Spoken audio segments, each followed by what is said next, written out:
C'est Le secret idéal, roman de suspense psychologique, avec Jesse Hunt, tome 11, écrit par Blake Pierce, lu par Caroline. Prologue. Il n'était pas censé être là. En temps normal, Cord Mahoney ne serait jamais venu près de cette partie du manoir. Cependant, la maison pour invités où il couchait était de l'autre côté du domaine, et il savait qu'il n'y arriverait jamais à temps. Il avait essayé toutes les toilettes des invités qu'il avait pu trouver dans la maison, mais avec plus de 500 invités à cette soirée, il y avait de longues files d'attente partout. Donc, il s'était introduit dans l'aile privée de Jasper. Comme c'était la seule partie du manoir dont l'accès était interdit aux invités, cela signifiait que c'était aussi le seul endroit où il y aurait des toilettes disponibles. Cord avait beau être ivre et désinhibé, une partie de lui-même craignait que Jasper ne le jette hors de la maison pour inviter où il l'accueillait s'il le trouvait ici. Sa crainte n'était pas infondée.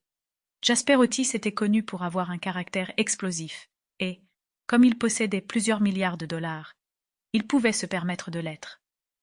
Cependant, quand il faut y aller, il faut y aller. Ainsi, Cord passa en trébuchant les portes en acajou qui menaient à l'aile privée de Jasper et traversa discrètement mais maladroitement l'immense chambre de Jasper en se dirigeant vers la porte fermée qui, espérait-il désespérément, cachait des toilettes. S'il n'y avait pas de toilette à cet endroit, il en serait réduit à utiliser une poubelle. Il poussa la porte, alluma la lumière et faillit pousser un cri de joie quand il vit la cuvette. Il se précipita vers elle et se soulagea juste à temps, même s'il ne visait pas très bien parce qu'il titubait sans le vouloir. Ensuite, il alla au lavabo pour se laver les mains. Quand il se les sécha, il jeta un coup d'œil dans le miroir et vit la grande douche derrière lui.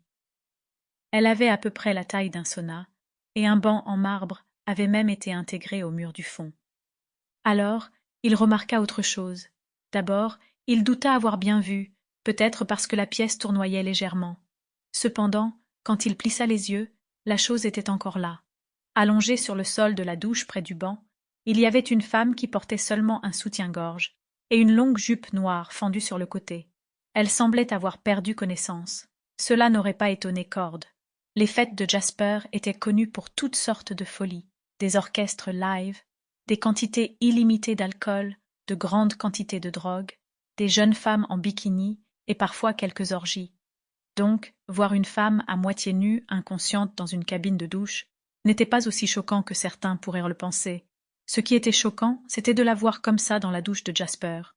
Cord appela discrètement la femme pour voir s'il pouvait la réveiller, mais elle ne réagit pas. Comme elle était allongée sur le Sample complete. Ready to continue?